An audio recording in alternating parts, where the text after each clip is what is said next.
Sleeping on cotton pillowcases and things like that does not help. Today I'm bringing you a video that is going to help you identify some of the language that we use to describe hair loss conditions that we go through.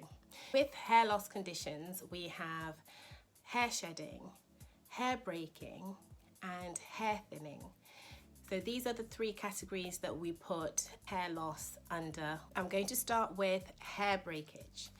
When clients come to see me and they describe that they are getting a lot of hair breakage, through the evaluation they mention that they see long pieces of hair or long strands of hair on the floor.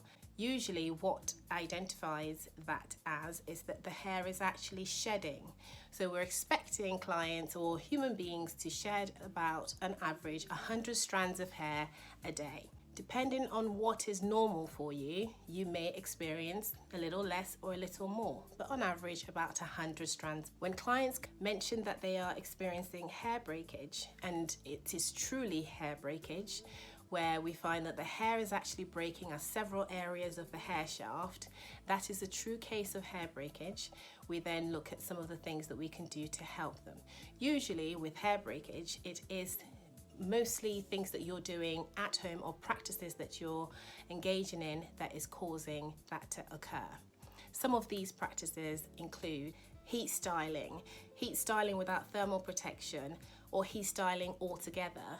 These practices will cause hair to break if all the prerequisites aren't done prior to actual styling using heated tools. That is, making sure that the hair is actually of good quality before you start doing the treatment on. So making sure that you've pre-treated the hair is strong enough to withstand heat application, and also making sure that the ends of your hair is in good state.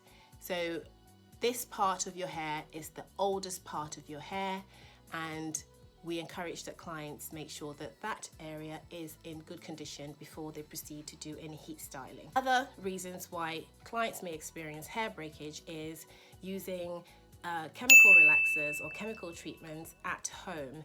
Doing those treatments at home can cause hair breakage.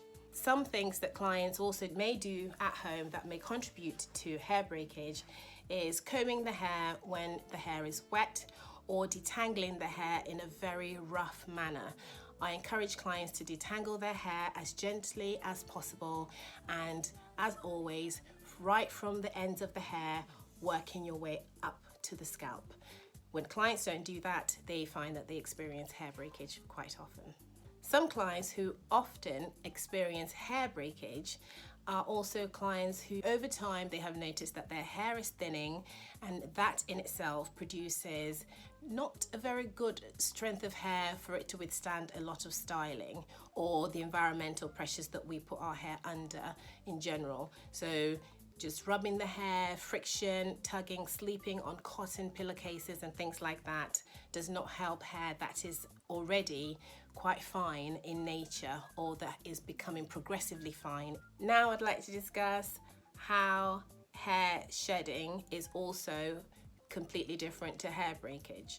So hair shedding, which is also hair fall, is when you are getting a good amount more than normal of your hair falling each day.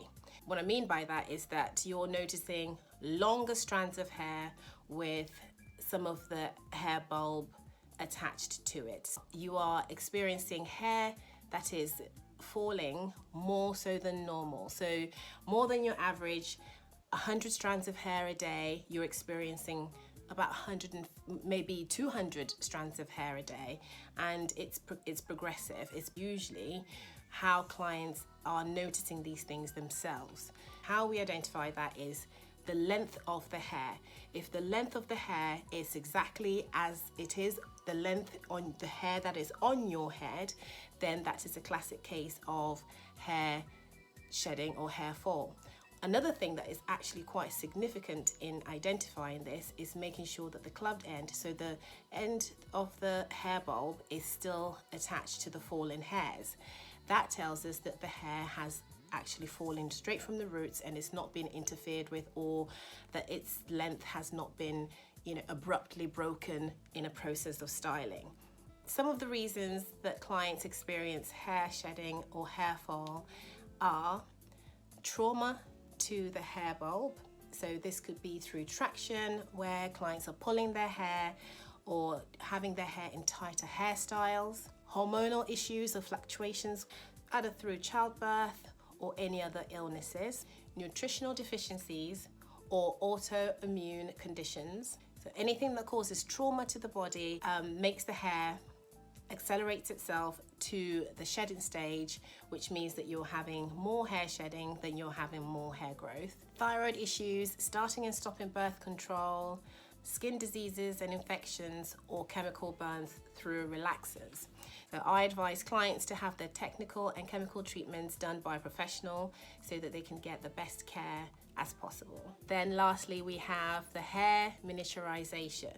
This is when the hair follicle is smaller or is progressively getting smaller.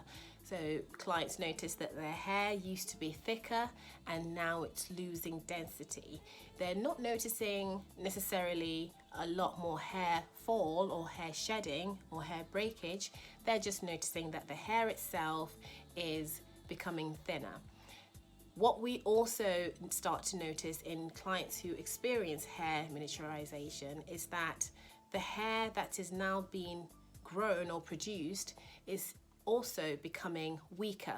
Since it's now thinner in nature, it will become weaker, and that leaves it prone to breakage. So that exacerbates the problem with hair breakage in itself also. What are the conditions that affect hair miniaturization? Genetics, age, the hormone known as dihydrotestosterone, or a combination of all three. My name is Désirée and I practice in advanced hair, scalp and skin therapies in Leicester. I bring you videos on how to look after your scalp and your hair and your skin to ensure that you can have the best quality hair, best conducive scalp to produce the best hair you can, and also look after skin conditions that are problematic to you.